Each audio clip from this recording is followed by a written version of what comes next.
président de la République Alassane Ouattara a échangé hier avec le secrétaire général de la Fédération des sociétés de la Croix-Rouge et du Croissant-Rouge. Ce dernier est allé faire au chef de l'État le point des activités de l'organisation humanitaire en Côte d'Ivoire. L'arrivée en terre ivoirienne du roi du Maroc, le roi Mohamed VI, débute demain, vendredi 24 février. Une visite officielle pour marquer l'excellence des rapports entre le royaume chérifien et la Côte d'Ivoire.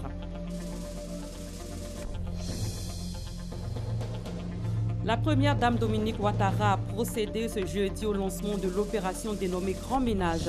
Elle va consister à assainir les villes et communes du pays. Les forces vives de la nation ont marqué leur engagement à mettre tout en œuvre pour la réussite de cette campagne de salubrité. À l'étranger, le ministre des Affaires étrangères américain et le ministre chargé de la Sécurité nationale sont au Mexique aujourd'hui pour des rencontres officielles. Un déplacement sensible qui intervient au lendemain de la publication de nouvelles directives très sévères sur les expulsions massives de sans-papiers aux États-Unis. Bonsoir et bienvenue. Le point des activités en Côte d'Ivoire de la Fédération internationale des sociétés de la Croix-Rouge et du Croissant-Rouge a été fait aujourd'hui au palais présidentiel.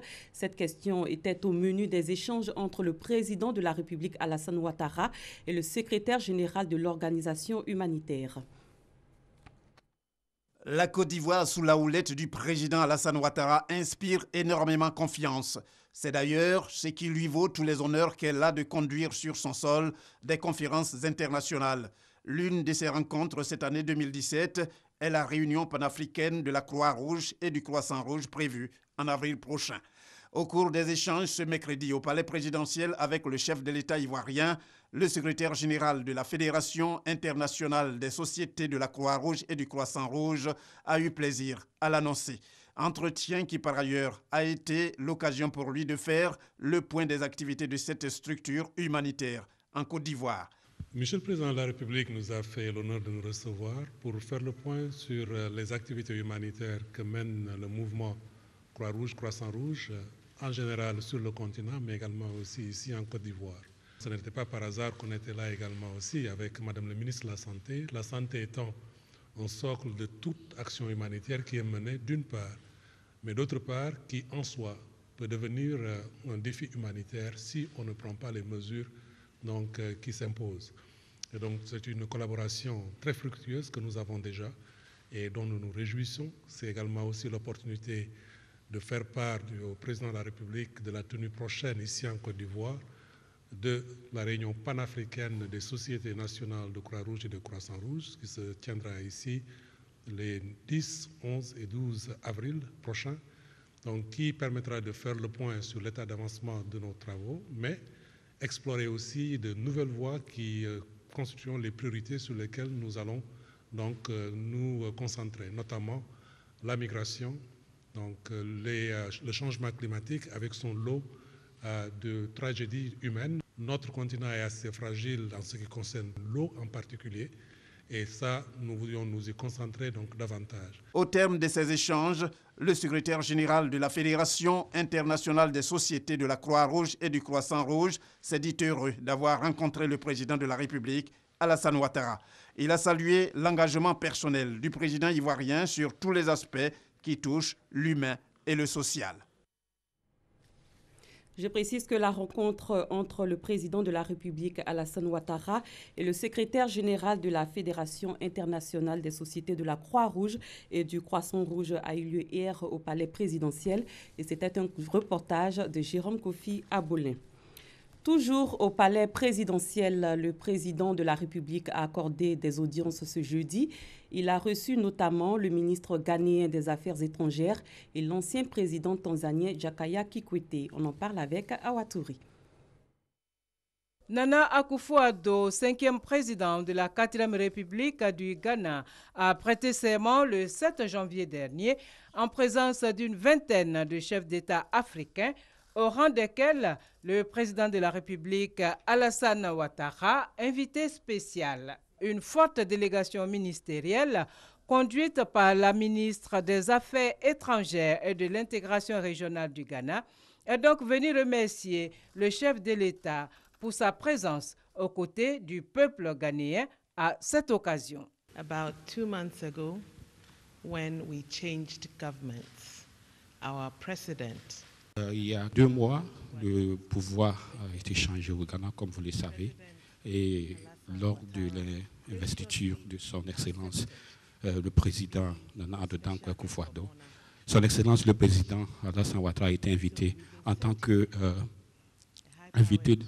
d'honneur, et son Excellence a bien accepté et a été présent pendant cette cérémonie qui s'est passée au Ghana. Donc, nous sommes ici, une délégation très forte de 3 ministres et puis les autres membres du gouvernement pour venir dire un grand merci à son Excellence, Monsieur le Président Alassane Ouattara, ainsi qu'au peuple ivoirien pour cette amitié que nous continuons à réjouir entre les 2 pays.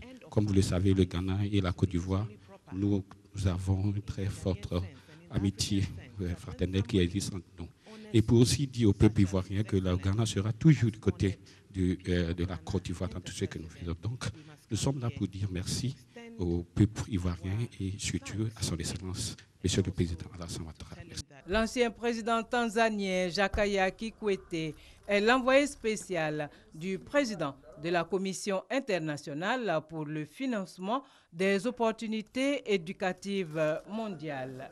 Il est venu présenter au président de la République Alassane Ouattara le rapport de la Commission. Dans ce rapport-là, un certain nombre de constats ont été faits. Qu'il est important d'investir dans l'éducation pour atteindre le développement. Dans le cas spécifique, il est important que l'éducation, les investissements soient efficients, soient soutenus et que ces éducations-là fassent preuve d'innovation. La Commission était totalement déterminée à travailler avec la Côte d'Ivoire afin que, d'une part, les réformes que la Côte d'Ivoire veut entreprendre soient soutenues par la Commission et également que la Commission allait travailler avec les autorités ivoiriennes pour mobiliser les ressources de la communauté internationale pour soutenir ces efforts-là. Créée en 2015, la Commission internationale pour le financement des opportunités éducatives mondiales a pour objectif de mobiliser des fonds pour renforcer les systèmes éducatifs des pays les moins avancés. Je vous donne à présent lecture de ce communiqué officiel. Le ministère des Affaires étrangères porte à la connaissance des populations résidant en Côte d'Ivoire qu'à l'invitation de son Excellence M. Alassane Ouattara, président de la République, Sa Majesté Mohamed VI, roi du Maroc, accompagné d'une importante délégation composée d'officiels et d'hommes d'affaires, effectuera une visite d'amitié et de travail en Côte d'Ivoire du 24 au 27 février 2017. Au cours de cette visite, le président de la République et son illustre hôte, Sa Majesté, passeront en revue plusieurs sujets d'intérêt commun. Cette visite d'amitié et de travail sera également marquée par la signature d'importants accords spécifiques de coopération, par la visite des sites de projets financés par le Maroc et par plusieurs audiences que Sa Majesté, le roi du Maroc, accordera à de hautes personnalités ivoiriennes. Les populations du district autonome d'Abidjan et la communauté marocaine sont invitées à réserver un accueil chaleureux à l'hôte de marque le vendredi 24 février 2017 à 16h30 à l'aéroport international Félix Houphouët-Boigny et durant son séjour. Le Maroc et la Côte d'Ivoire entretiennent d'excellentes relations diplomatiques depuis 1962, des relations qui se sont renforcées, mettant le Maroc au premier rang des investisseurs étrangers en Côte d'Ivoire, avec 22% des investissements agréés par le CEPICI en 2015. On en sait plus avec Abiba Dambélé-Saoui. Lundi 14 mars 2016, le président Alassane Ouattara reçoit le ministre marocain de l'Intérieur dépêché à Abidjan par le roi Mohamed VI. C'est la première délégation étrangère à venir témoigner sa solidarité à la Côte d'Ivoire suite à l'attaque terroriste survenue à Grand Bassam la veille. En plus de ce geste de compassion, le Maroc décide de mettre à la disposition de la Côte d'Ivoire son expertise en matière de renseignement. Dans la foulée, une équipe d'experts marocains est déployée aux côtés des autorités ivoiriennes pour faire la lumière sur cette attaque terroriste.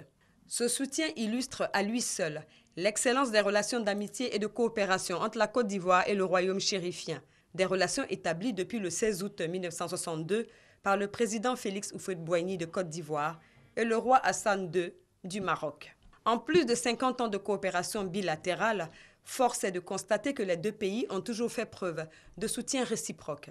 La Côte d'Ivoire est un allié du Maroc dans le conflit au Sahara occidental.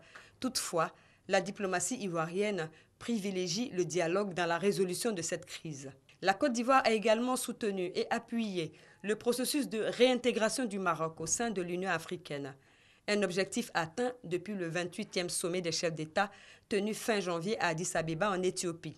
De son côté, le royaume chérifien a fourni un contingent de 800 soldats à l'ONUCI, l'opération des Nations Unies en Côte d'Ivoire, pour appuyer le processus de sortie de crise. Depuis l'accession du président Alassane Ouattara au pouvoir, les liens entre les deux nations se sont bonifiés avec la signature de plusieurs accords de coopération. On en dénombre à ce jour 146.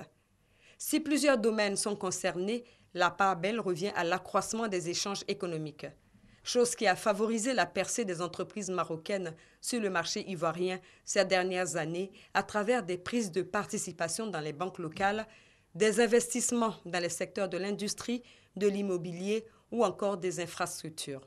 En 2015, le Maroc a terminé au premier rang des investisseurs étrangers en Côte d'Ivoire avec 22% des investissements agréés par le CPIC, le Centre de promotion des investissements en Côte d'Ivoire. Le Maroc est également un acteur majeur de la réalisation de plusieurs projets de développement. Le plus structurant est sans nul doute le projet de sauvegarde et de valorisation de la baie de Cocody. Coût estimé de ce gigantesque ouvrage, environ 270 milliards de nos francs. Autre fruit de la coopération ivoiro-marocaine, le complexe de formation professionnelle dans les métiers du bâtiment, de l'hôtellerie et de la restauration qui sera bâti à Yopougon. Complexe qui portera le nom de Sa Majesté le roi Mohamed VI. Un roi qui entend aussi faire de la Côte d'Ivoire un partenaire économique stratégique en Afrique subsaharienne.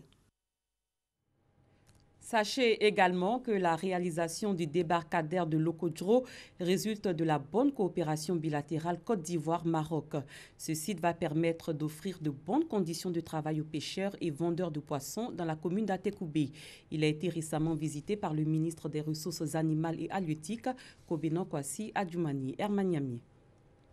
Le ministre des Ressources animales et halieutiques sur le site de construction du débarcadère de Lokodjo dans la commune d'Atekoubé.